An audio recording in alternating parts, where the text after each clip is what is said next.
데살로니가전서 4장 1절부터 8절까지 들어가 있었고요. 이 내용에 대해서는 은행을 다루고 있습니다. 은행. 한번 본문을 보겠습니다. 데살로니가전서 4장 1절 2절. 그런즉 형제들아 또한 우리가 주 예수님을 의지하여 너희에게 간청하고 권면하노니 너희가 어떻게 걸으며 하나님을 기쁘게 해야 할지 우리에게서 받은 대로 그렇게 너희는 더욱더 여기시게 하라. 우리가 주 예수님을 의지하여 너희에게 무슨 명령을 주었는지 너희가 아는가. 우리는 성경을 통해 있는 명령이 무엇인지 잘 알고 아시죠? 안 할 뿐이지 아시긴 하잖아요. 앞서 살펴본 것처럼 데살로니가 그 교회 성도들은 일장에서 바르게 살았고 바르게 행했고 하나님을 숨겼고 바른 사역을 했고 그리스도인답게 살았습니다.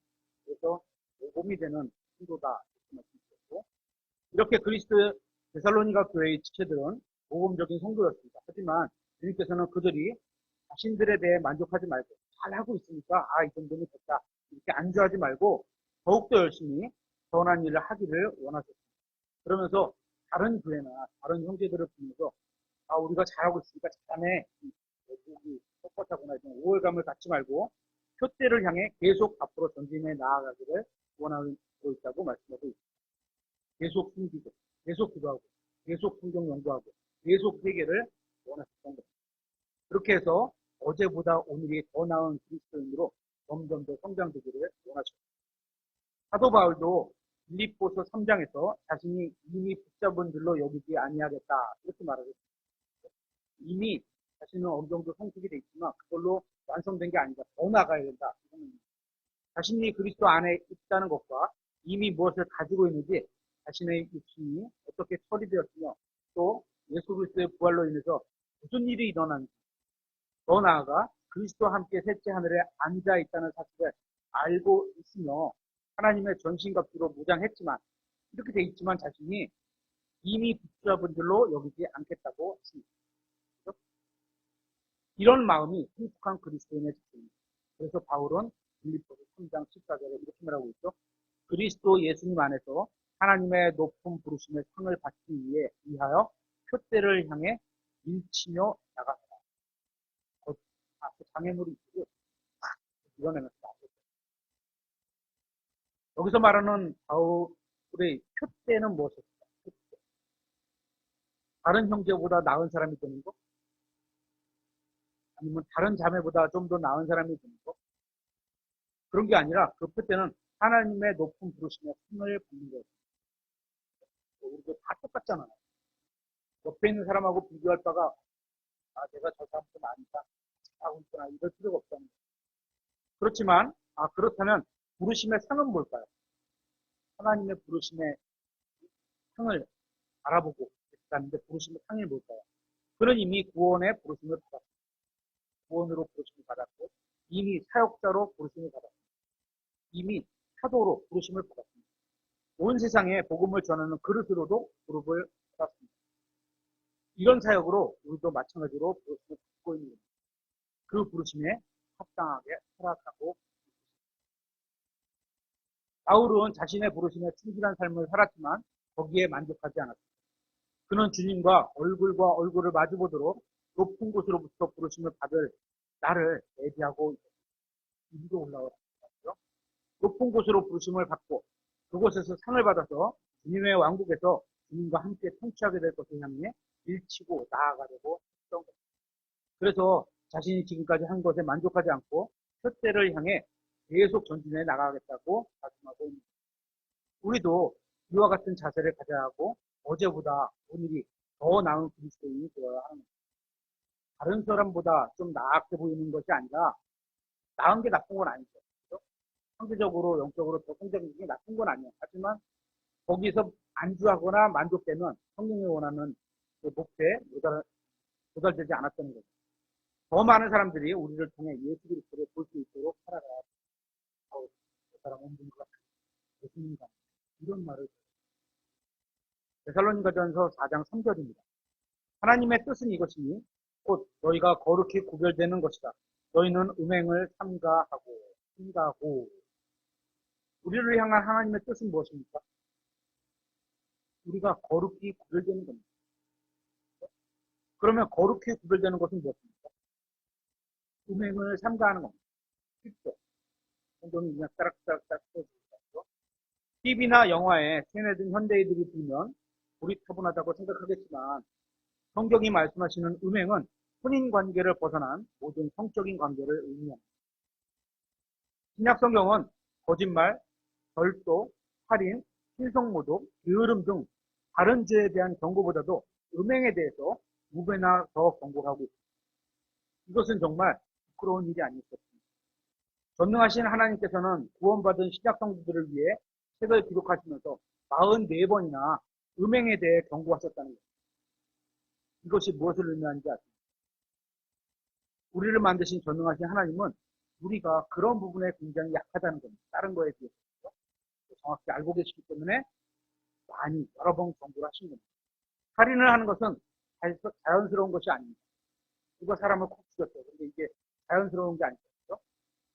계획을 해야 되고, 그죠? 우연히 어쩌다 보니까 뭐 범행이 일어나고 이렇게 되는 거죠. 도둑질 하는 것도 자연스러운 것이 아닙니다. 거짓말 하는 것도 자연스러운 것이 아닙니다. 그런데 하나님께서는 남자 여자를 만드셨을 때 이성에 대한 자연스러운 강한 호감을 마음속에 넣어두셨습니다. 그래서 주님께서는 다른 어떤 죄보다도 음행에 대해 더 많은 경고를 하고 계십니다. 거기에다가 우리가 사는 시대는 이전의 그 어떤 시대보다 더 성적인 자극이 넘쳐나고 있습니다. 이제는 어디를 가도 사람들이 자신의 육체를 드러내는 것을 자연스럽게 여깁니다. 미안하지만, 죄송하지만 저희 딸 중에도 치마가 짧아. 계속 얘기를 해도, 죄송합니다. 계속 얘기를 해도, 아, 이거 안 들어가. 기회가 있었어요. 이제는 음행을 하려고 특정한 곳으로 갈 필요도 없습니다. 그냥 마음만 먹으면 가까이에 있어요. 죄에 대한 인식이 점점 더 사라져가고 있습니다. 우리는 음행이 넘치는 세상 한가운데서 살고 있기 때문입니다. TV에서는 사람들이 음행하는 이야기가 넘쳐납니다. 드라마의 주제가 다 그거예요. 대부분, 다라 그러면 안 되고 대부분이 있어요. 이런 것은 50년 전만 해도 상상도 못할 일입니다. TV에서 어디 그런 게 나와요? 심의에서 다 걸렀어요. 다 걸렀어요. 한 30년 전? 이때도 다 걸렀어요. 뭐 담배를 펴? 다 걸렀어요. 짧은 거, 뭐 짧은 치마. 특히 KBS 같은 경우는 뭐죠? 아나운서, 여성 아나운서, 특히 날씨를 하는 여성 아나운서도 긴 걸 아들이 입었어요. 근데 지금 보세요. 막 엄청 짧아요. 점점 민망해질 정도로 짧아요. 뿐만 아니라 학교에서 가르치는 성교육도 성적 친절함과 정숙함을 가르치는 게 아니라 안전하게 성관계를 하는 걸 진짜로 이런 걸 그리스도인들은 이런 것에 대해 아무런 생각이 없다면 빨리 정숙해야 돼요. 우리 아이들이 그런 걸 보고 우리는 옛 본성으로 인해 죄를 배우지 않더라도 언제든지 죄를 지을 수 있습니다. 우리의 삶에 깊숙이 죄가 들어와 버렸기 때문입니다. 우리가 발을 딛고 있는 곳에 그 어디나 이미 죄로 인해서 적군의 점령지가 되었습니다. 있는 데마다 다 죄예요. 눈 뜨고 다닐 수가 없어요. 우리가 하나님의 말씀이 아닌 이 세상의 방식과 철학에 귀를 기울이고 있다면 구원받은 지 얼마 오래되지 않아 상관없이 죄에 빠지고 말습니다. 구원하고도 상관이 없습니다. 그러니까 정신이 깨어있지 않으면 그냥 휩싸여서 따라가게 되는 상태예요. 이런 일에는 누구도 예외가 아닙니다. 왜냐하면 예수 그리스도를 제외하면 이 세상에서 가장 현명한 존재는 누구? 마귀가 사람을 속이고 있습니다. 하나님 외에 제가 봤을 때는 제일 똑똑한 게 마귀. 사람으로 치면 다니엘이나 솔로몬이 최고로 지혜롭고 현명했지만 그들을 이겨먹는 게 마귀입니다. 마귀는 우리가 하나님의 말씀을 떠나는 바로 그 순간 이게 가장 약한 부분을 공격합니다. 사람마다 약점이 있습니다. 돈의 약점이 있는 사람도 있고 예쁜 거에 약점이 있는 사람도 있고 또 소유하는 거에 약점이 있는 사람도 있고 여자의 약점이 있는 사람도 있고 다 약점이 달라요. 저와 여러분 개인을 무너뜨리고 가정을 무너뜨리고 죄를 무너뜨리는 것이 마귀의 일이기 때문에 열심히 일합니다. 거기에 이용되는 방식이 바로 은행입니다. 데살로니가전서 4장 8절입니다. 너희 각 사람이 거룩히 구별함과 존귀함으로 자기 그릇을 수혈할 줄 알되 하나님을 알지 못하는 이방인들과 같이 욕정의 욕망으로 하지 말고 아무도 어떤 일에든 도를 넘어 자기 형제를 속에 빼앗지 말라. 우리가 또한 너희에게 미리 경고하고 응원한 것 같이 주께서는 그런 모든 일들에 대해 복수하시는 분이십니다. 하나님께서는 우리를 부정함에 이르도록 부르지 아니하시고 거룩함에 이르도록 부르셨나니 그러므로 멸시하는 자는 사람을 멸시하지 아니하고 우리에게 또한 자신의 거룩한 영을 주신 하나님을 멸시하는 욕정은 음행을 추구하는 마음입니다.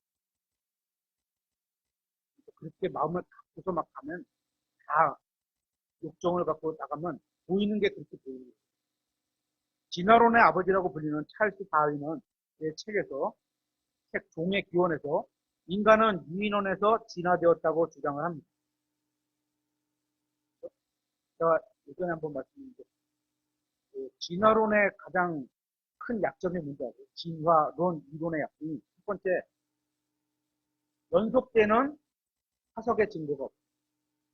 예를 들어서 원숭이 하나 놓고 사람 놓으면 여기서 이렇게 됐다고 말일 뿐이지 변화되는 연속되는 증거가 없어요. 두 번째, 그 다음에 뭐죠? 방사성 탄소 동위원소로 체크를 해서 뭐 몇십 년 전, 몇 억 년 전 이렇게 말을 하는데 그 반사성 동위원소로 테스트한 기간이 길질 않아. 예를 들어서 1년치를 가지고 뭐 수십억 년, 그러니까 요만큼 표준 샘플을 갖고 이거를 다 적용하려고 하는 그런 게 진화론 자체 이론에 잘못된 이론을 근거로 하고 있습니다. 다시 말하면 우리가 동물과 다르지 않다는 겁니다. 동물 중에서는 가장 진화되긴 했지만 여전히 동물이라는 겁니다. 중국이 원숭이? 아니요. 중국이 조상 원숭이? 아니요. 사람이에요. 전능하신 하나님께서 자신의 형상대로 직접 창조하신 것이 아니라 진화된 동물이 사람이 되었다는 겁니다. 그런데 참으로 이상한 점은 학교에서 다윗의 진화론은 가르치면서 하나님의 창조론은 안 가르친다는 겁니다. 다 가르쳐야 됩니다. 그래서 오늘날 많은 사람들이 자신은 동물에 불과하다고 생각하고 있게 되었습니다. 동물이 무엇을 하는지 아십니까? 음식을 먹고 자신을 방어하고 종족 번식을 하는 게 동물입니다. 이게 답니다. 그러면 사람은 무엇을 하는지 아십니까? 음식을 먹고 자신을 방어하고 자녀를 낳는 게 다입니다. 그러면 짐승하고 다를 게 없는 거죠. 하지만 그들이 모르는 분명한 사실이 더 있습니다. 사람은 동물이 아니라는 겁니다. 짐승이 아닙니다. 원숭이가 아닙니다. 우리는 전능하신 하나님의 형상대로 창조된 인간입니다. 사람은 하나님께서 주신 그릇 안에 살고 있는 영원한 존재입니다. 하나님께서는 우리가 거하고 있는 이 몸을 거룩하게 사용하기를 원하십니다. 우리가 구원받았다면 하나님께서 약속하신 대로 주님께서는 우리와 항상 함께 계실 겁니다. 우리가 의롭고 선한 일을 할 때만이 아니라 수악하고 악한 일을 할 때도 함께 계실 거라. 그래서 항상 삶을 살아갈 때 하나님께서 나를 보시는 CCTV로 계속 보고 계시는 이런 거를 인지하면서 살아가면 죄를 멀리할 수가 있습니다. 고린도전서 6장에는 불의한 자들의 행위들이 기록되어 있는데요. 여기 목록에 가장 먼저 나와 있는 걸 한번 찾아보겠습니다. 고린도전서 6장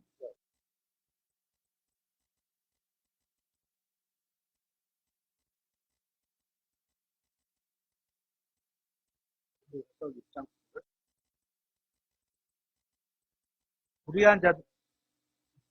불의한 자들이 하나님의 왕국을 상속받지 못할 줄을 너희가 알지 못하느냐? 속지 말라. 음행하는 자나, 먼저 나오는 게 음행하는 자나, 우상숭배자나, 간음하는 자나, 여성화된 남자나, 남자와 더불어 자신을 욕되게 하는 남자나, 도둑질하는 자나, 탐욕을 부리는 자나, 술주정뱅이나, 욕하는 자나, 착취하는 자는 하나님의 왕국을 상속받지 못할까. 구원을 못 받는다 이렇게 돼 있지는 않아요. 상속이 없다는 거죠. 그러니까 진실이 바르지 않다는 거죠. 우상숭배나 도둑질이나 탐욕이나 술 마심에 대한 설교는 간혹 있습니다. 근데 찾아봐도 음행하고 간음에 대한 설교는 진짜 찾기가 어렵습니다. 그래서 제가 이걸로 주제를. 왜 그런지 아세요? 어쩌면 이 설교를 하게 되면 성도들이 많이 떠나갈 수 있습니다. 계속해서 11절에 너희 중에 이 같은 자들이 얼마쯤 있었으나 너희가 우리 하나님의 영에 의해 주 예수님의 이름으로 씻기고 거룩히 구별되어 의롭다고 인정받았느니라. 구원 받았다는 거예요. 그렇죠? 모든 것이 내게 적법하나 모든 것이 적절하지는 아니하며 모든 것이 나를 위해 적법하나 내가 어떤 것의 권능 아래에도 놓이지 아니하리라. 음식들은 배를 위해 있고 배는 음식들을 위해 있나니 하나님께서는 배와 음식들을 다 멸하시리라. 그런데 몸은 음행을 위해 있지 아니하고 그렇게 쓰면 안 된다는 거죠. 주를 위해 있으며 주께서는 몸을 위해 계십니다. 성경이 말씀하신 것이 무엇? 성경이 말씀하시는 게 뭔지 아십니까? 우리는 짐승이 아니라는 거예요. 우리는 육체 이상의 존재라는 겁니다. 단지 먹고 마시고 즐기만 되는 것이 아니라 우리의 몸을 우리 자신의 욕심을 채운 데 사용하지 말고 하나님의 영광을 위해 사용해야 된다. 그래서 14절에 하나님께서 주를 일으키셨고 자신의 권능으로 또한 우리를 일으키시리라. 너희 몸이 그리스도의 지체인 줄 너희가 알지 못하느냐? 그런데 내가 그리스도의 지체를 위해 창녀의 지체로 만들겠느냐? 결코 그럴 수 없느냐. 무슨 말이냐? 창녀와 결합한 자가 한 몸인 줄을 너희가 알지 못하느냐? 그분께서 이르시되 둘이 한 육체가 되리라 하시느니라. 그러나 주와 결합한 자는 한 영이니라. 음행을 피하라. 사람이 행하는 모든 죄는 몸 밖에 있지만 음행하는 자는 자기 몸에 죄를 특별한 죄죠. 성경은 마귀를 대적하고 저항하라고 말씀합니다. 주님의 전신갑주를 취하고 죄와 맞서 싸우라고도 말합니다. 하지만 음행에 대해서는 피하라, 도망가라 이렇게 말씀해요. 싸워라 이러진 않아요. 음행에 대해서는 싸우거나 저항하거나 대적하지 말고 도망가라는 겁니다. 육신이 끌리는 종욕에게 맞서 싸울 만큼 강한 사람이 없기 때문에 있죠. 도망간 사람이 있죠. 요셉.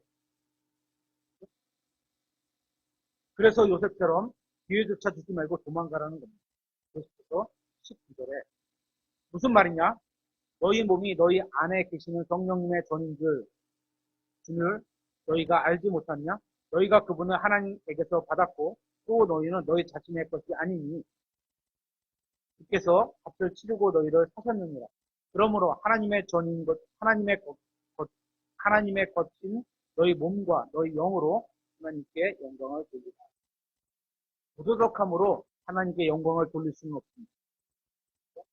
부정함으로도 돌릴 수 없습니다.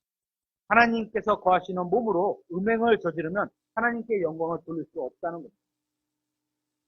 성경이 음행에 대해 이렇게 경고하는 이유는 18절에서 말씀하신 것처럼 모든 죄는 몸 밖에 있지만 음행하는 자는 하나님께서 거하시는 자기 몸 안에 죄를 짓기 때문입니다.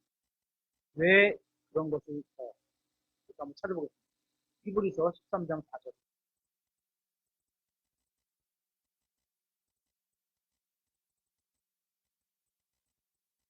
히브리서 13장.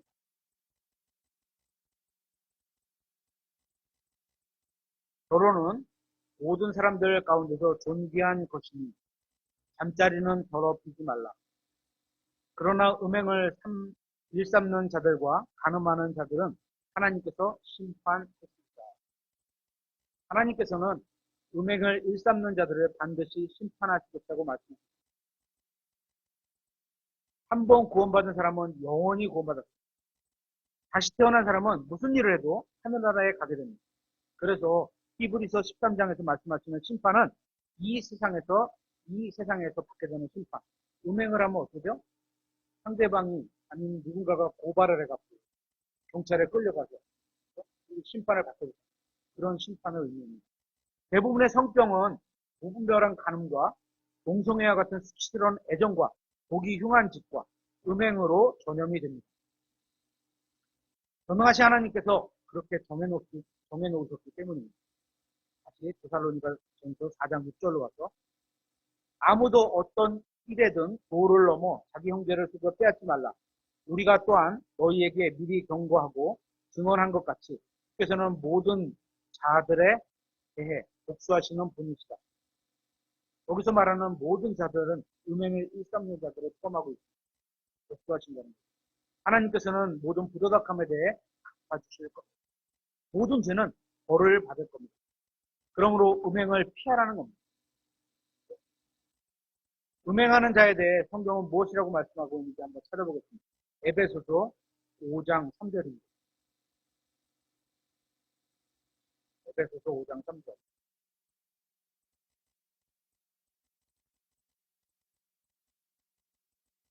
더욱이 음행과 모든 부정한 것이나 탐욕은 너희 가운데서 한 번이라도 언급하지 말라.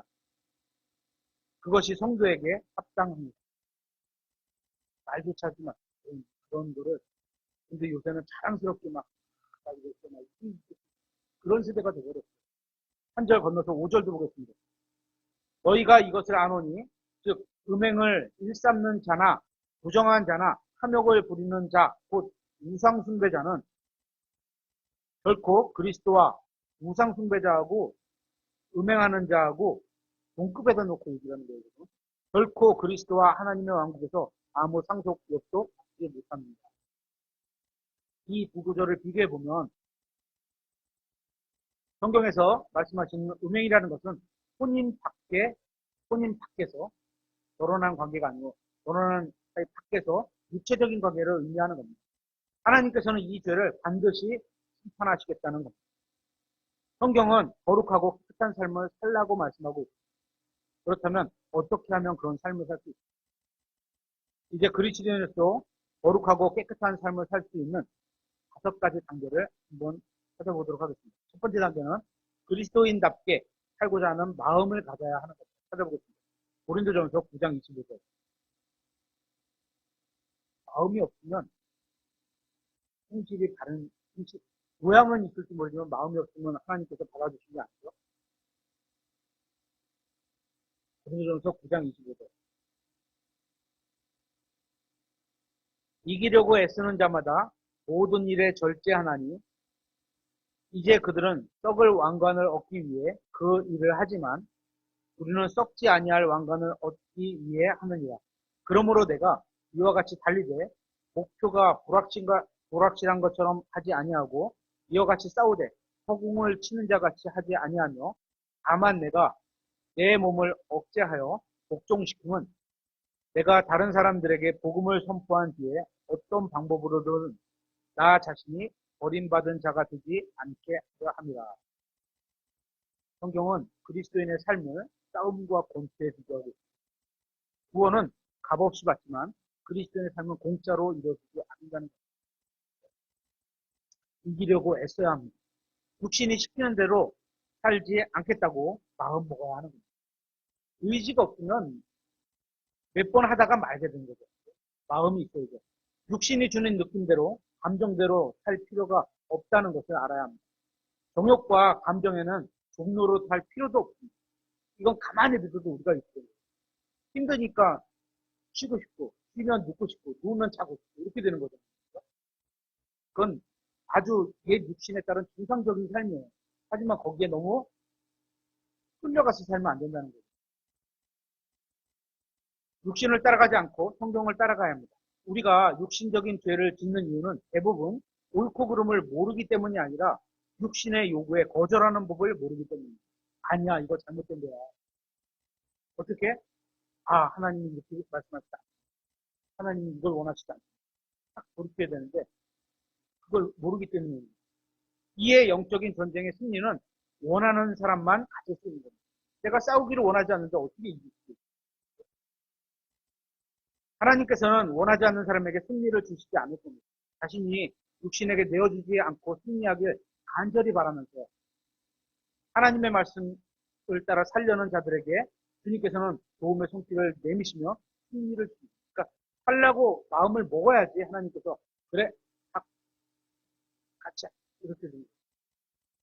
겟세마네 동산에서 예수님께서 승리하실 수 있었던 이유는 영적 전쟁의 승리를 간절히 원하셨기 때문입니다. 주님은 땀이 핏방울 같이 되어 땅에 떨어질 정도로 기도하셨습니다. 그만큼 간절했다는 거죠. 어떤 분 얘기를 하면 진짜 땀이 끈적끈적해진대요. 전 그 정도까지는 아니었는데 그렇게 날 정도라고 하더라고요. 이거를 설명하시면서 그런 비유를 쓰시더라고요. 영적 전쟁에서 승리하셨습니다. 그러므로 그리스도인답게 사는 첫 번째 단계는 그런 삶을 살고자, 그리스도와 같은 삶을 살고자 하는 원하는 마음이 있어야 되는 겁니다. 주님께서는 강제로 그렇게 살게 하지 않으실 겁니다. 강제로 믿는 것은 믿음이 아니기 때문에 주님께서는 우리를 강제로 의롭게 살게 하지 않으실 겁니다. 타고남으로 의롭게 살기를 바라시기 때문에. 둘째 단계는 하나님의 뜻이 무엇인지 알아야 됩니다. 요한일서 2장 16절입니다. 요한일서 2장 16절 읽어보겠습니다.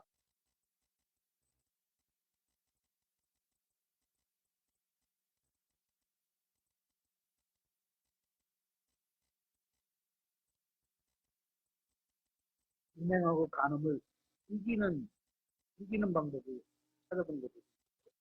그래서 거룩하게 사는 방법의 측근이 됩니다. 요한일서 2장 16절 이는 세상에 있는 모든 것, 즉 육신의 정욕과 안목의 정욕과 인생의 자랑이 하나님에게 아버지에게서 나지 아니하고 세상에서 나기 때문이라. 세상도 그것의 정욕도 사라지나 하나님의 뜻을 행하는 자는 영원토록 거하리라. 둘째 단계는 하나님의 뜻이 무엇인지 알아야 됩니다. 그래야지 그걸 행하죠. 우리가 무엇을 해야 하는지 아십니까? 하나님의 뜻과 이 세상의 정욕이 무엇인지 구분할 수 있어야 돼요.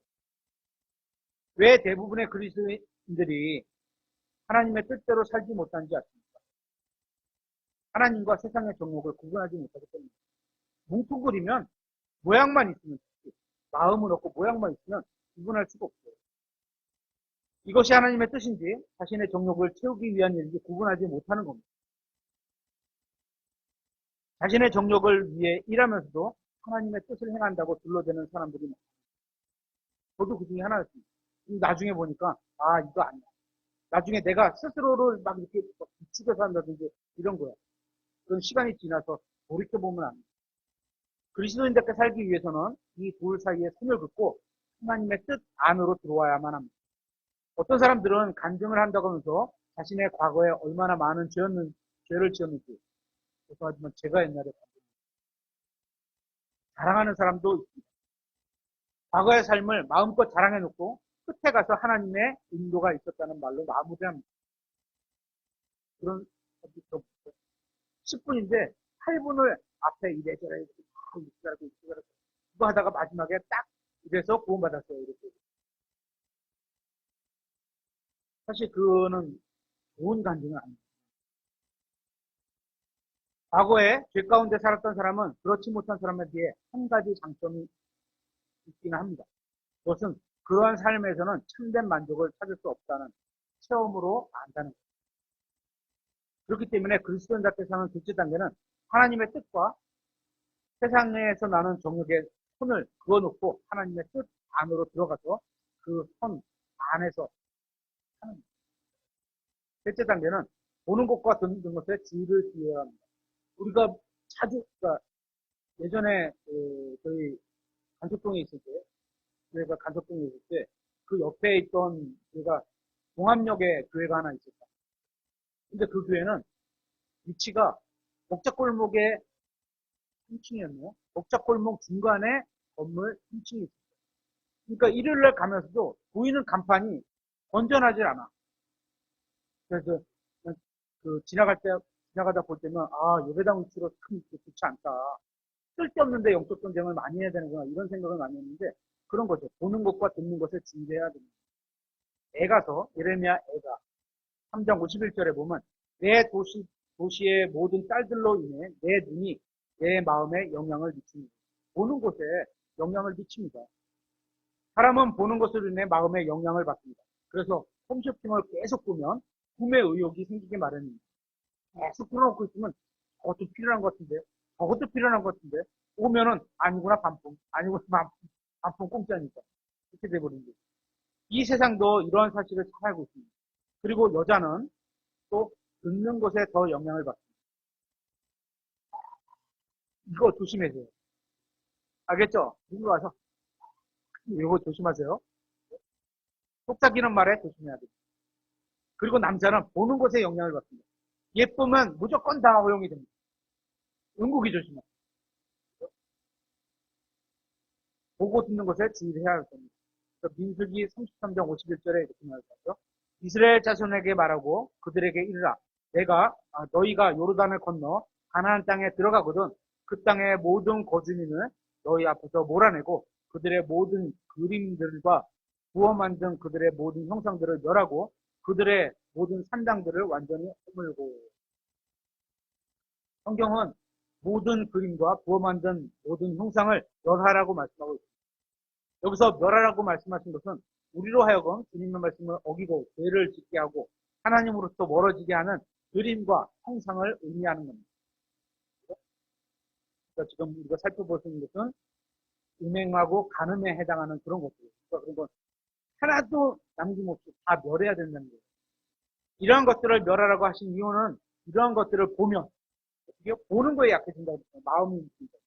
보면 우리의 마음이 영향을 받게 되기 때문입니다. 눈은 마음으로 통하는 창문이라고 합니다. 그래서 대화할 때 눈을 보고 말하라고 하는 이유기도 합니다. 눈을 딱 보고. 이렇게 한번 민망하니까 살짝 눈 아래, 콧등 정도를 여기에 시선을 두고. 눈하고 눈 보면 민망하잖아요. 대화할 때. 그러니까 눈을 보되 살짝 아래로 이렇게 대화를 하라고 합니다. 따라서 우리는 무엇을 보는지 조심하고 주의해야 합니다. 또한 우리의 자녀들이 무엇을 보는지도 주의를 해야 합니다. 사실 자녀들이 뭘 보는지 알 수도 없어요. 그죠? 우리 아이들은 건전한 걸 볼 거예요. 그죠? 하지만 조심해야 돼요. 뭘 보는지 알 수도 없어요. 그러한 것이 우리의 인생에 영향을 주기 때문입니다. 일째 단계는 모든 생각을 사로잡아 그리스도께 복종해야 합니다. 고린도후서 10장 5절에 우리는 상상하는 것들과 또 하나님을 아는 것을 대적하여 스스로를 높이는 모든 높은 것들을 무너뜨리고 모든 생각을 사로잡아 그리스도께 순종하게 하며. 이 말씀이 무슨 의미인지 아시죠? 여러분의 마음속에 떠오르는 생각 중에 잘못된 것들이 있으면 이러한 것들이 당신을 여러분을 잘못된 길로 인도할 것이라는 겁니다. 여러분의 마음과 생각이 가지 말아야 할 곳에 방황하게 될 것을 말하고 있는 겁니다. 갑자기 마음속에 잘못된 것이 떠오르는 것은 죄가 아닙니다. 떠오를 수 있어요. 하지만 빨리 어떻게? 하나님 말씀에 따르면 사로잡아서 그리스도께 내어놔야 된다는 거예요. 우리의 육신이 아직 죄 가운데 있기 때문에 떠오를 수까지는 있어요. 육신적인 생각이 떠오를 수 있어요. 그럴 때 어떻게 하라고? 딱 사로잡아서 예수님 앞으로 나아가라. 그리고 그분의 말씀에 순종하라는 겁니다. 성경은 단 한 번도 그것이 죄라고 말씀하신 적이 없습니다. 마음에 떠오르는 게 죄다. 이러진 않았어요. 근데 떠오른 거를 처리하지 않으면 죄가 되는 거예요. 하지만 잘못된 생각이 떠올랐을 때 그 생각을 사로잡아 예수님의 뜻에 순종해야 한다고 말씀하고 있습니다. 무엇인가를 처음 본 것은 죄가 아닙니다. 신기해서 이렇게 볼 수 있잖아요. 그죠? 저거 특이하다 이런 볼 수 있잖아요. 하지만 다시 보면 죄가 될 수도 있는 것들이 있습니다. 처음 봤을 때는 저거 잘 모르니까 볼 수 있는데 자세히 살펴보니까 저거 음행과 관련 있어. 부정해. 그러면 또 보면 안 된다는 거예요. 그죠? 무엇인가가 머릿속에 떠오르는 것은 죄가 아닙니다. 하지만 계속해서 의도적으로 그런 생각을 하는 것은 죄가 될 수 있습니다. 시험을 당하는 것은 죄가 아니지만 시험에 빠져 들어가면 죄가 됩니다. 잘못된 생각을 사로잡아 그리스도께 복종시켜야 하는 이유입니다. 지하 감옥에 봉인해 두었다고 하나님의 말씀을 고초로 세워놓고 다시는 못 나오게 해야 되는 게 어떤 거요? 우리의 그런 악한 생각, 이런 것. 잘못된 것과 정욕을 자극하는 것과 세상적인 것들을 보고 듣고 생각하면서 하나님의 뜻대로 살 수는 없다는 겁니다. 그냥 아까 그랬죠. 보는 곳에 마음이 흔들린다니까, 빼앗긴다니까. 제가 아주 어렸을 적에 학생 때 친구들하고 단 한 번 딱 점집에 가는데 그 말이 아직도 안 빠져요. 와, 이거 진짜. 하나님의 말씀은 쑥쑥 빠져나가는데 그 말은 안 빠져나가요. 제가 말을 안 해서 그렇지 안 빠져나가요. 그 정도예요. 하나님의 뜻대로 살 수 없습니다. 가르쳐 있습니다. 이미 저지른 죄는 돌이킬 수 없습니다. 하지만 죄를 짓고 있는 중이라면 멈출 수도 있고, 그죠? 잘못된 노래 가사나 드라마를 보고 있는 중이라면 빨리 따라락 따르듯 들어보고 딱 꺼버리거나 이래야 된다. 잘못된 생각과 행동으로 인도를 하는 것들이 너무나 많습니다. 하나님의 말씀에, 하나님은 말씀의 하나님입니다. 말씀의 하나님. 말씀 하나님, 말씀의 하나님. 마귀는 말씀을 공격합니다. 문제는 하나님의 말씀에 영향을 받느냐,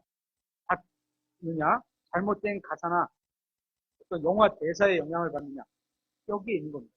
우리가 그러니까 보고 듣는 게 뭐냐에 따라서 나의 영적인 삶이 많은 영향을 받게 됩니다. 눈을 통제하고 귀를 통제해야 하는 이유가 그겁니다. 그러면 마음이 잘못된 길로 가는 것을 막을 수 있게 됩니다. 가끔 이제 아이돌 음악을 들어보면 한 네 마디를 계속 같은 리듬으로 끝까지 가. 가사만 조금 바뀌어요. 근데 이게 한번 들어오면 그 리듬이 안 빠져나. 이게 뭐 딱 생각나는 거죠. 쿵짝쿵짝이라면 쿵짝. 이게 계속 머릿속에 남아있는 거예요. 계속. 안 빠져나가요. 쉽지 않아. 그러니까 듣는 것에 해야 되는 거죠. 해야 되는 거죠. 마지막 다섯째 단계는 성령 안에서 걸어야 합니다. 갈라디아서 5장 16절에 조금 들어서 읽겠습니다. 그런즉 내가 이것을 말하노니 곧 성령 안에서 걸으라. 그러면 너희가 육신의 욕심이 사라지리라. 어디가 이상한 것 같죠? 이상한 것 같죠? 다시 한번 읽었죠? 들어서 읽는 겁니다. 제가. 그런즉 내가 이것을 말하노니 곧 성령 안에서 걸으라. 그러면 너희가 육신의 욕심이 사라지리라. 성경은 이렇게 말씀하시지 않습니다. 왜냐하면 성령 안에서 걸어도 육신 안에 있는 육신의 욕심은 사라지지 않을 것이기 때문입니다. 안 사라져요. 아무리 구원받고 하나님의 뜻대로 살아도 육신의 욕심은 죽을 때까지 사라지지 않습니다. 그래서 성경은 5장 16절, 갈라디아서 5장 16절에 그런즉 내가 이것을 말하느니 곧 성령 안에서 걸으라. 그러면 너희가 육신의 욕심을 이루지 아니하리라. 이렇게 말하고 있습니다. 이루지 아니하리라. 성령 안에서 걸면 육신의 욕심이 없다, 없어진다 이런 게 아니고 이루지 않는다는 거예요. 구원받고 난 이후에도 육신의 욕심은 우리 안에 그대로 있을 겁니다. 역사상 가장 훌륭한 그리스도인이었던 사도 바울 안에도 있었고 또 지금 우리 안에도 있을 겁니다. 그래서 그는 오고 나는 비참한 사람이다. 이 사망의 몸에서 누가 나를 구출하랴 이렇게 한식을 했습니다. 우리는 육신을 입고 있는 한 끊임없이 시험을 당하게 될 겁니다. 하지만 성령 안에서 걷는다면 비록 육신의 욕심은 사라지지 않지만 그것을 이루지 않게 될 거라는 것입니다. 5가지를 요약 한번 읽었습니다. 그리스도인들께 살 수 있는 것은 그렇게 살고자 하는 마음을 가져야 됩니다. 그러니까 음행과 간음을 하지 않으려는 마음이 있어야 됩니다. 선하고 의롭게 살아야 된다는 마음이 있어야 되고 두 번째, 하나님의 뜻이 무엇인지 알아야지 그 뜻에 합당하게 믿음으로 행하죠. 세 번째, 보는 것과 듣는 것에 주의를 기울여야 합니다. 음탕한 거, 음란한 거, 악한 거 이런 걸 막 보면 이게 보는 거에 마음이 흔들린다고 그랬죠. 마음에 움직인다고 그랬죠. 그래서 선한 거, 좋은 거를 보고 들어야 돼요. 그러니까 가급적 음악도 라디오 채널이 여러 개 있지만 그래도 비교적 건전한 게 기독교 방송이 그렇게 건전하겠죠. 라디오를 듣는다면 그것들은 뉴스를 해도 거기가 제일 건전하고요. 제가 들어본 바로는 시사 프로를 해도 거기가 그래도 제일 건전하고요. 음악을 해도 거기가 제일 건전하고요. 그냥 고정을 채널이 뭔지는 모르겠지만 그 기독교 방송에서 하는 그 채널에 고정하는 있는 것도 괜찮은 것 같습니다. 그리고 네 번째, 모든 생각을 사로잡아 그리스도께 복종시켜야 합니다. 마지막으로 성령 안에서 걸어야 합니다. 그러면 육신의 욕심을 이루지 않는 그리스도인답게 살 수 있습니다. 저와 여러분은 그리스도인답게 살아서 그리스도의 심판책을 준비하며 살아가야 됩니다.